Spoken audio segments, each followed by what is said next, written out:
Good morning, all of you. Welcome to your SST class. And students, today I am covering the next topic of your chapter 4 of economics. That the name of the chapter is Globalization and the Indian economy. Under this topic, yesterday I explained you the meaning of globalization and also the next topic, that is production across the countries, in which we learn that how the multinational corporations done production at different countries and how they manage it, okay, and why it is. Okay, now today's topic is interlinking production across the countries. Under this topic we have to be learned that how the multinational companies interlink the production with different countries.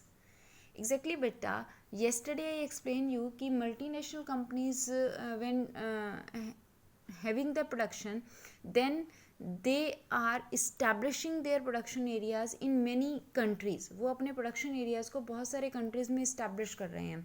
Just like this example जिसमें हमने पढ़ा था कि जो minor products हैं they are made in China and they are assembled in Mexico or Eastern Europe and then sell to the market.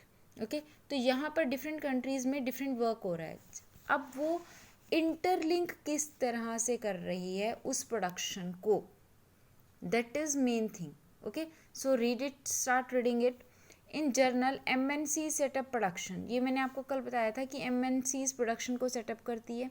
कहाँ set करती है? जहाँ पर उसे अवेलेबिलिटी ऑफ चीप लेबर होती है, स्किल्ड और unskilled labour at cheap rate. Secondly market जहाँ पर उसको अच्छा मिलता है वो वहाँ पर उसको इस्टेब्लिश करती है.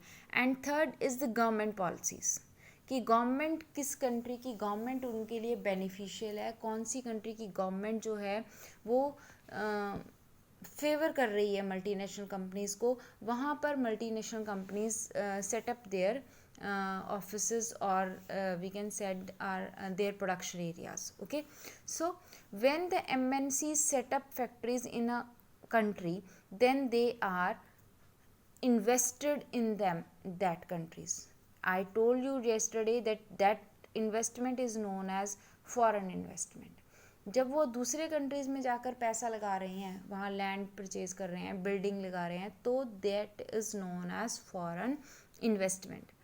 Now any investment is made with the hope that these assets will earn profit. और किसी भी तरह की assessment जब हम लगाते हैं, जब हम कोई भी input लगा रहे हैं, then we are our main motive is to gain profit either at minimum level or at the higher level. Okay, so now what was the benefit? What is the benefit for MNCs? That is of gaining profit, but it also helpful to the country that where they are invested. ये उस country के लिए भी beneficial होता है जहाँ पर वो इन्वेस्टमेंट कर रहे हैं. तो now at time MNCs set up production jointly with some of the local companies of these countries. Now यहाँ पर हम ये पढ़ेंगे कि how the MNCs are beneficial for that country. MNCs दूसरे कंट्री के लिए किस तरह से बेनिफिशियल है. Okay, at time MNCs set up production jointly with some of the local companies. जब MNCs क्या कर रही हैं? प्रोडक्शन को सेटअप कर रही हैं with local companies of these countries. Local companies के साथ ज्वाइंट होकर, then benefit to the local companies of such joint production is in two folds. इसको ध्यान से समझना है बच्चे. Here I am explaining you that how MNCs help local companies. MNCs जो हैं वो लोकल कंपनीज़ को किस तरह से हेल्प कर रही हैं. That is in two folds, दो तरह से बेनिफिट कर रही हैं. किस तरह से? देखो, फर्स्ट तो वो क्या कर रही हैं, सबसे पहले तो उन्होंने क्या किया कि उन्होंने ज्वाइंटली एफर्ट्स किए विद द लोकल कंपनीज. बाहर से company I, instead of establishing their own factory or company, they join hand with the local companies. Okay, when MNCs join hands with the local company, then MNCs provide money for additional investment. Local company को वो क्या दे रहे हैं? Money for additional investment. उस company के पास अगर suppose new machines नहीं है तो वो उनको पैसे देंगे that you may have to brought the new machinery. Secondly they also give them money to increase their labour, to increase their productivity. ठीक है, इनके लिए वो उसको मनी देंगे, like buying new machine for faster production. Okay. Secondly, MNCs might bring with them the latest technology for production. So here how they help them? First, MNCs provide money to local company. अब वो local company को क्या provide करवा रहे हैं? Money for more investment. किस लिए? More investment के लिए. फॉर परचेजिंग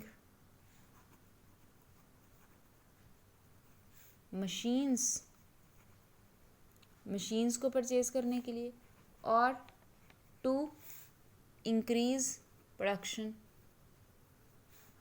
और प्रोडक्शन को इंक्रीज करने के लिए. ठीक है. इन दिस वे, अब वो जब उनको मनी दे रहे हैं, इन this way they help the local company. अब वो लोकल कंपनी की हेल्प कर रहे हैं फाइनेंशियली. अब लोकल कंपनी को फाइनेंस की कोई दिक्कत नहीं हो रही है, पैसे की कोई कमी नहीं होगी लोकल कंपनी को. अब secondly, suppose MNCs from USA or Japan want to establish in India, then they brought MNC जो है वो क्या लेकर आएगी? brought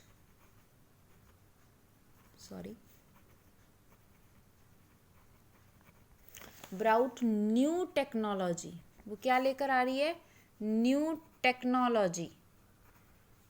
वहाँ की टेक्नोलॉजी को within the country, वो हमारी कंट्री में वो न्यू टेक्नोलॉजी लेकर आ रही है that they are using in their own country. In this way, so hence जो लोकल कंपनी है, लोकल कंपनी कैसे बेनिफिटेड होएगी? Benefited to got new technology. अब वो न्यू टेक्नोलॉजी से बेनिफिटेड होएगी. उसका जो न्यू एरिया है वो इंक्रीज हो जाएगा. ठीक है. तो in this way MNCs help the local companies in two folds. यहाँ पर ये this is very important question जो मैंने अभी आपको क्वेश्चन समझाया that how MNCs help the local companies. This is very important question. Okay. Now come on here we have a example. यहाँ पर हमारे पास एक एग्जाम्पल है जिसमें क्या हो रहा है कि एक MNC इंडिया की लोकल कंपनी को हायर कर रही है और उसको किस तरह से बेनिफिट कर रही है. ठीक है. This is very important example. You must have to be read it. So, but the most common route for the MNC investment is to buy up local companies and then to expand the production. इसमें most commonly वो क्या करते हैं? यहाँ तो है they are jointly hands. यहाँ पर वो जॉइंट हैंड कर रहे हैं. This is the one way of the local companies to entered in the other country. And second way is that they purchase the local company. वहाँ पर तो वो लोकल कंपनी की हेल्प कर रहे हैं, बट यहाँ पर वो क्या कर रहे हैं? दे परचेज द लोकल कंपनी. उन्होंने लोकल कंपनी को परचेज कर लिया और उस लोकल कंपनी की प्रोडक्शन को अपने हाथ में ले लिया. अब परचेज करने का एक बेनिफिट क्या होता है कि वो जो लोकल कंपनी के जो ऑलरेडी कस्टमर हैं वो MNCs को बने बनाए मिल जाते हैं. उसको वो कस्टमर्स जो हैं वो एज इट इज़ मिल जाते हैं और वो फिर नए कस्टमर्स बनाने में उसको टाइम नहीं लगता। या ये कह सकते हैं कि स्टार्टिंग में उसके पास उसको जो हार्ड वर्क है कस्टमर्स के लिए वो नहीं करना पड़ता। ठीक है, so this is now here the most common route for the MNC's investment is to buy up local companies and then to expand the production। और फिर वो सिर्फ एक्सपेंड करने का वर्क करती है प्रोडक्शन को। ठीक है, MNC's with huge wealth can quite cost easily do so। MNCs with huge wealth, because MNCs don't have the lack of money, they have lot of money। ठीक है, and so they are quite easy to do the to increase their production as well to expand their customer। ठीक है, to take an example, Cargill Food, a very large American MNCs, this is the example that how the MNCs bought the local companies and expand the production। One, to take an example, Cargill Foods, a very large American MNCs, has bought over small Indian companies such as Parak Food। American company ने India की park food को bye कर लिया, purchase कर लिया। Park food जो कि एक लार्ज मार्केटिंग नेटवर्क था इंडिया के various parts of the country, where it brand was well reputed, इसका ब्रांड बहुत अच्छा रेप्यूटेड था, मतलब अच्छे कस्टमर थे इसके। Parakh food had 4 oil refineries, Parakh food की अपनी 4 food oil edible oil refineries थी। ठीक है, whose control now shifted to Cargill. अब वो सारी की सारी ऑयल रिफाइनरीज किसके पास चली गई? कारगिल के पास। क्यों? क्योंकि उसने उसको परचेज कर लिया। Kargil is now the largest producer of edible oils in India. और आज के टाइम में कारगिल जो है वो इंडिया में लार्जेस्ट प्रोड्यूसर है एडिबल ऑयल्स का। एडिबल ऑयल्स जो हम अपने किचन में ऑयल यूज़ करते हैं, जो जैसे ये सफोला वगैरह, जस्ट लाइक दिस। ठीक है, so the largest producer of edible oil in India with a capacity to make 5 million pouches daily. अब कितनी वो प्रोडक्शन कर रही है? 5 million pouches of oil daily. This is a large production. Now here what the Cargill food had done, उसने local company को purchase किया, उसके कस्टमर जो थे वो तो उसको मिल ही गए, उसके साथ साथ उसने नए कस्टमर्स भी जल्दी से इंक्रीज कर लिए। इन this way the MNCs establish themselves into the local area। ठीक है, in fact many of the top MNCs have wealth exceeding the entire budget of the developing countries government। और वो यहाँ पर ये कह रहा है कि MNCs क्या करती हैं, वो हमारे बहुत सारे बजट को इफ़ेक्ट करती हैं डेवलपिंग कंट्रीज़ की गवर्नमेंट के। With some enormous wealth, imagine the power and influence of these MNCs। just imagine कि ये जो MNCs हैं ये हमारे लिए किस तरह से हमारी इकॉनमी को कंट्रोल कर रही हैं। ठीक है, there another way in which the MNCs control the production, large MNCs is develop the countries place orders for production with small producers. Here the third way that how the MNCs control the production।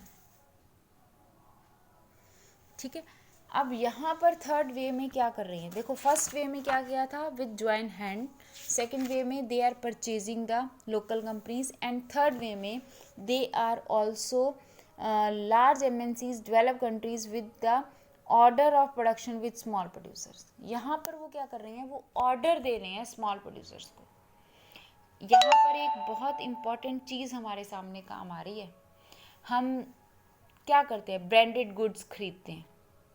Some time वो जो branded goods होते हैं they are not exactly made by that brand company, they are made by the local company and they are just stapling their own brand name and sell in to the market.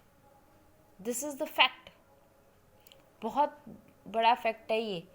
when this local company sell their footwears or any other thing, then the price is not more than 500, but when this any other MNC or any other branded company, जिसको हम brand name कहते हैं, वो जैसे ही staple करेगी उस shoes पे, the price is rises at a very fast speed till and it up to the mark of 2000 or 3000 or 5000.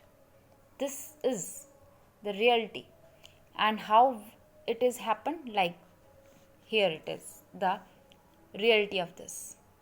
क्या होता है, वो लार्ज MNCs जो थी, जिसे हम ब्रांडेड कंपनी कहते हैं, फॉरेन कंपनीज कहते हैं, उसने क्या किया, स्मॉल प्रोड्यूसर्स को ऑर्डर किया कि you give me this much of pair of shoes, you give me this much of shirts, you give me this much of any other thing, कोई भी हम चीज़, टॉयज़ या कुछ भी, कि आप मुझे इतने बनाकर प्रिपेयर करके दोगे।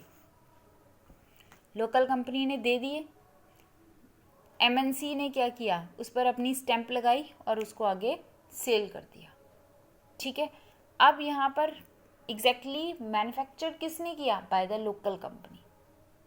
ओके, अब यहाँ लोकल कंपनी को क्या बेनिफिट होता है, लोकल कंपनी का प्रोडक्शन इंक्रीज हो रही है। लोकल कंपनी जो पहले अपने प्रोडक्ट्स को सेल नहीं कर पा रही थी, वो ईजिली अपने प्रोडक्ट्स को सेल कर पाती है। वो सेल नहीं कर रही है, वो सिर्फ ऑर्डर कर मैन्युफैक्चर कर रही है। सेल करने का काम अब किसके पास चला गया, MNC के पास चला गया। ठीक है, चलिए, now MNCs in developed countries place order the production with small producer, garments, footwear, sports items are the example of industries where production is carried out by a large number of small producers around the world. ये small producers कर रहे हैं और MNC सिर्फ stamp लगा रही हैं। The products are supplied to the MNCs which then sell these under their own brand name. वो प्रोडक्ट्स किसको चला गया, MNCs के, और फिर वो अपने ब्रांड नेम के साथ उसको सेल करते हैं। These large MNCs have tremendous power to determine the price. अब इनमें बहुत सारी पावर होती है कि वो प्राइस को हाइक कर देती हैं। Quality, delivery and labour condition for these distant producers, और फिर ये इनकी क्वालिटी, डिलीवरी और लेबर सबको इन डिस्टेंस प्रोड्यूसर्स को देती हैं। क्वालिटी भी प्रोवाइड करवा रही हैं और सब कुछ उनको हेल्प कर रही हैं, लोकल कंपनीज़ को। तो इन दिस वे वो लोकल कंपनीज़ को बेनिफिट हो रहा है कि उनका प्रोडक्शन उनकी प्रोडक्शन सेल हो रही है विदाउट एनी एफर्ट। ठीक है, एंड MNCs को ज़्यादा मेहनत नहीं करनी पड़ रही है। वाई, बिकॉज वो ऑलरेडी प्रोडक्शन लोकल कंपनीज के द्वारा हो रही हैं। ठीक है, so this is the 3 ways that how MNCs control over the interlink the production across the countries. Okay, this is very important. यहाँ पर ये क्वेश्चन ये भी बनता है that how the local companies control over the production. तो वो इस तरह से प्रोडक्शन को कंट्रोल कर रही हैं, जितना ऑर्डर करेंगी उतना ही प्रोडक्शन होगा। अगर वो ऑर्डर कम करेंगी तो कम प्रोडक्शन, ऑर्डर ज़्यादा होगा तो प्रोडक्शन ज़्यादा होगी। ठीक है, thus we see that there are a variety of ways in which the MNCs are spreading their production and interlinking with local producers in various countries across the globe by setting up partnership when they are purchasing, when they are joint hands with the local companies, by competing with the local companies and or buying them up, या फिर उनके साथ competition करके उनको खरीद कर, और exerting a strong influence on the production of these distant locations. okay, तो ये एक ग्रेट इम्पैक्ट डालते हैं हमारी प्रोडक्शन के ऊपर। As a result production in these widely dispersed locations is getting interlinked, और इस तरह से जो कि प्रोडक्शन अलग अलग जगह पर हो रही है वो इंटरलिंक्ड होती है। ऐसा भी हो सकता है, लोकल कंपनी ऐसा भी कर सकती है कि इंडिया के प्रोड्यूसर्स ने जो सामान प्रोड्यूस किया, लोकल प्रोड्यूसर्स ने, वो किसी और कंट्री में जाकर सेल हो, it can be. So this is the interlinking of the countries. Okay, that's it for today. The next topic is foreign trade and integration into the market. We read in the next video. Okay, thank you.